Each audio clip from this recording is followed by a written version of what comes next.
Dr. Premzini closed her book the moment the clock struck midnight. It was now the third night in a row that her lover had come home this late. Though she understood that Pat had a lot to learn at work, coming back at this hour didn't sit well with her at all. Her worry for her partner made it impossible not to feel a little irritated. Prem.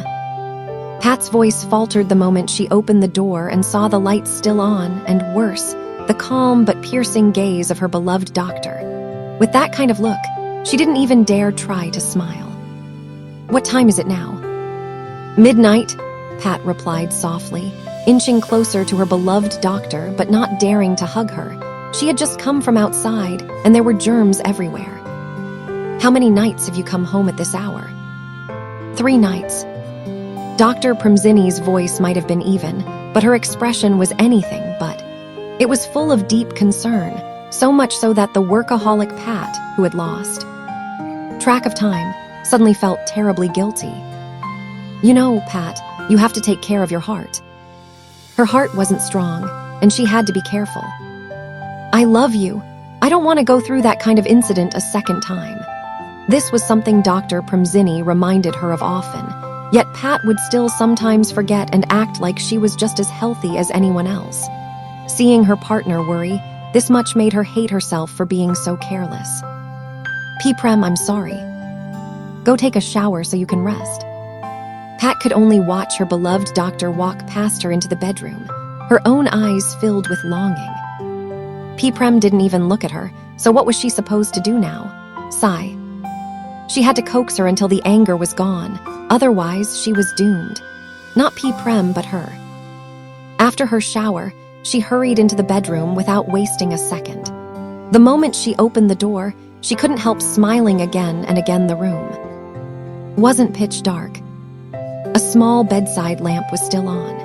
No matter how angry Prem was at her for not taking care of herself, she still worried enough not to leave her stumbling in the dark, and that Pat thought was exactly why she could never live without her. She loved her so much, she couldn't even put it into words. She simply wouldn't allow anything to tear them apart. "I'll turn off the light now." Once the room was dark, Dr. Premzini still lay facing away from her, refusing to hug her as usual. But Pat had no intention of sleeping without holding her. Prem. "Go to sleep," course she responded. How could she not? She had told herself she wouldn't turn toward someone who didn't take care of herself, but the moment she felt arms wrapping around her from behind, her resolve nearly melted. "If Prem doesn't hold me, I won't be able to sleep." "Pat, I can't sleep. Prem, please hold me." Her soft, pleading whisper at Prem's ear made the doctor sigh. How long could she really stay mad at her? "Go to sleep." "But I haven't even made up with Prem yet." "Sleep. Prem. If you don't sleep now, I'll be even more upset than I am tonight." If she allowed Pat to make up with her now, there was no telling what time they'd finally get to sleep. "But I want to make up first. Are you going to sleep or not?" "Fine, I'll sleep." The sleepy muttering of the girl nestled against her chest made Dr. Premzini smile despite herself. The grumbling didn't last long. Pat drifted off before she did. "Even when you're tired, you still want to make up with me. Miss you so much." The small watch on her left wrist was checked again. In just a few more hours, this plane would be landing back in her home country. The closer the time came, the brighter her smile became. After all, the person her heart had been yearning for all this time. She was finally about to see her again. Pat smiled at the flight attendant who came to check on the passengers, but her attention was soon drawn away when the woman sitting beside her caught her ear, with the sound of quiet sobs and the sight of tears. "Would you like some tissue?" she offered, handing over a packet to the woman who seemed to have encountered something that brought her to tears, and added a small smile just in case it might help her feel a little better. "Thank you. It's nothing. Just a few more hours, and we'll be seeing the ones we've been missing." Pat smiled again at the thanks and glanced at her watch once more, wishing the time would move faster. Her heart had already flown ahead to Dr. Premzini. Miss you so much. It had been nearly 2 weeks since they last seen each other. Video calls had been their only way to ease the longing. You. She smiled at the woman who had just finished wiping away her tears, who seemed a bit startled. I'm Napek. You're an actress, you're Pat. Pat let out a soft laugh when she realized the cause of the woman's surprise. She had recognized her. Pat hadn't thought anyone would remember her anymore. You remember me? Of course, I'm a fan of yours. That's lovely. Meeting a fan up in the sky, and you're her fan too. That explains the shock when you remembered I used to be an actress.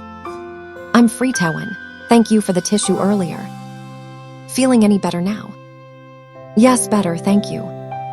You're welcome. It was a small conversation, but such a nice one, something to tell her beloved doctor later, that she'd met a fan on the plane and even sat next to her. Though this fan, Freetowen, seemed to be going through a sad time, Pat was sure she would recover soon enough. Once she had collected her luggage, Pat didn't waste a second in heading to the meeting point for the one who had promised to pick her up, if she found her. She'd rush in, throw her arms around her, and cover both cheeks with kisses just to make up for all that longing. But that plan seemed doomed the moment she spotted her beloved doctor. As soon as she set down her luggage cart, she was met with a raised finger, a silent warning not to make a scene. But as if that would stop her from wanting a hug. Prem, let me hug you. There are a lot of people here. Wait until we're in the car. Just one hug. The pleading eyes of the former screen villain made Dr. Premzini sigh. Could she ever really deny this woman? She smiled and allowed herself to be pulled into a tight embrace, full of longing. And it wasn't just Pat who had missed her, she had missed Pat just as much. Now, didn't you say just a hug? Oh, I forgot to say a kiss too. You're asking for trouble, you sly thing, she scolded, cupping her cheeks and planting kisses on both sides anyway. And Pat, far from chastened, grinned in delight. Sly only for Dr. Premzini. Let's get going. People are starting to look. The curious stares from passers-by made Dr. Premzini her to leave, even though Pat had left the entertainment industry. She still occasionally appeared in the news. All right, I missed you so much, Prem. I missed you too, Pat. It's wonderful to say that while we're together. You never say it on video calls, but when we meet, you say it without me having to coax it out of you. That's just how you are, and that's why I love you with all my heart. I love you, Prem. There was no verbal, I love you in return, but the former actress beamed anyway, because right now, her beloved doctor had her arm around her waist, and that, to Pat, meant even more than words. A declaration of ownership. Pat was the love of Dr. Premzini's life. She looked at the woman beside her, who had changed course to stop at a restaurant. Pat was pretty sure she knew the reason they weren't heading straight to the condo as planned. Not going home yet. If I'd been the one flying, I'd go straight back. But this is me. Exactly.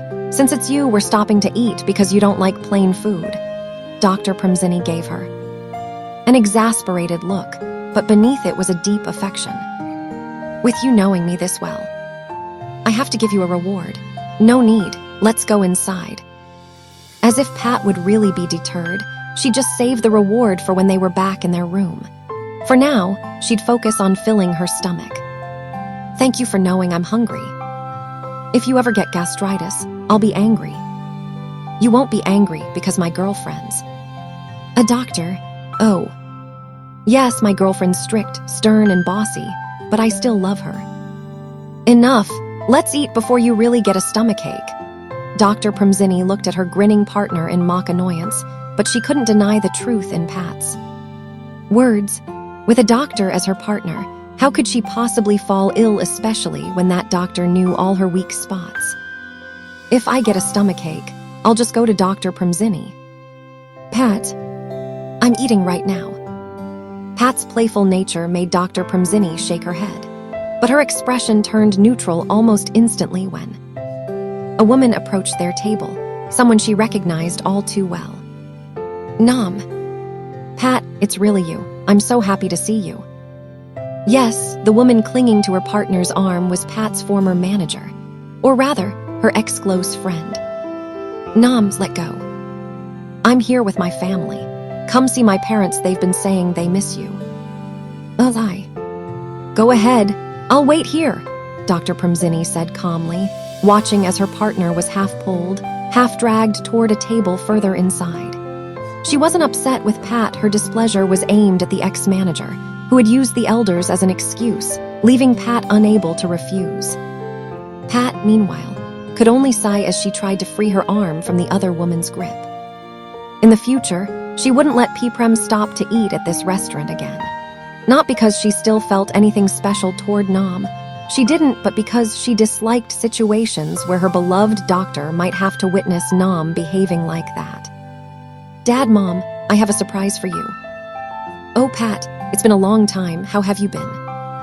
"Hello, Dad." "Hello, Mom. I'm here having dinner with my partner at the table just up front." Pat greeted the two elders she deeply respected with a warm smile.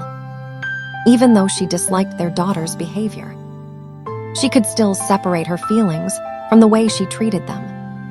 "Pat doesn't love Nam anymore, Dad, Mom." "Nam, why would you say that?" "But it's true. Pat had Nam before, but now Nam's not important to Pat anymore." All right, you two are still the same as ever. Just like before, still quarreling and sulking like children," the elders, unaware of the real story, said lightly. Pat sighed quietly, but only managed a polite smile for them. How could she possibly tell them what kind of things their daughter had done? "I'll head back to my own table now, Dad, Mom." "Pat, wait, that's enough. Pat's probably hungry. Let's have dinner now," her father interjected. Nam watched Pat's retreating back and couldn't help but feel a flash of irritation. No matter how many years passed, that doctor still held an important place in Pat's heart. She refused to believe that Pat, the one who had once been swayed, could truly feel nothing if she drew close and acted affectionately toward her again. Pat returned to her table with a smile, though she didn't really know what to do next.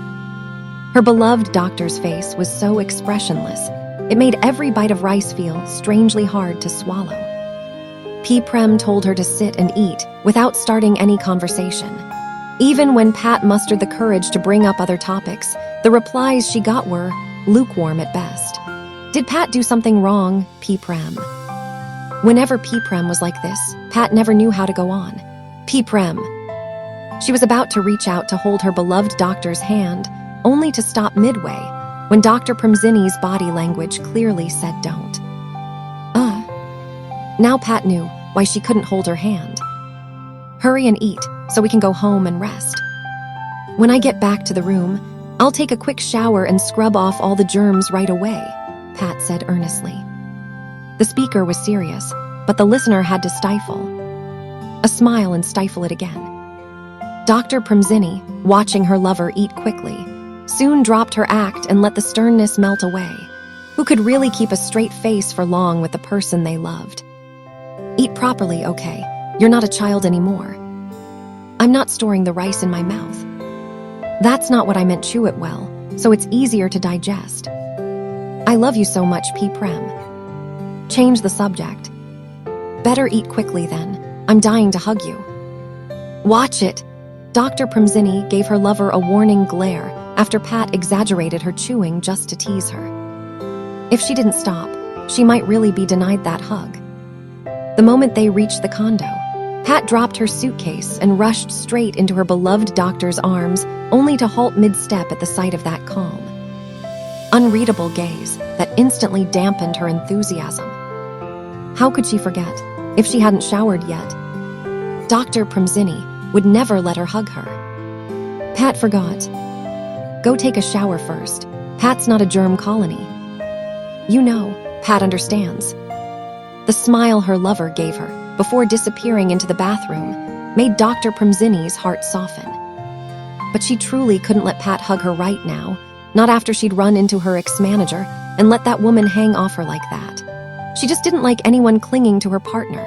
Dr. Premzini turned to the TV, eyelids growing heavier as sleep crept in.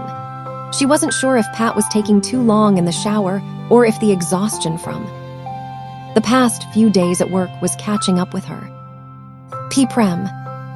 Pat looked at her beloved doctor, now leaning back with her eyes closed on the sofa, and smiled. Had she really taken so long in the shower that Prem had fallen asleep? She stole a kiss on each soft cheek, by right of love, and followed with a quick peck on the lips.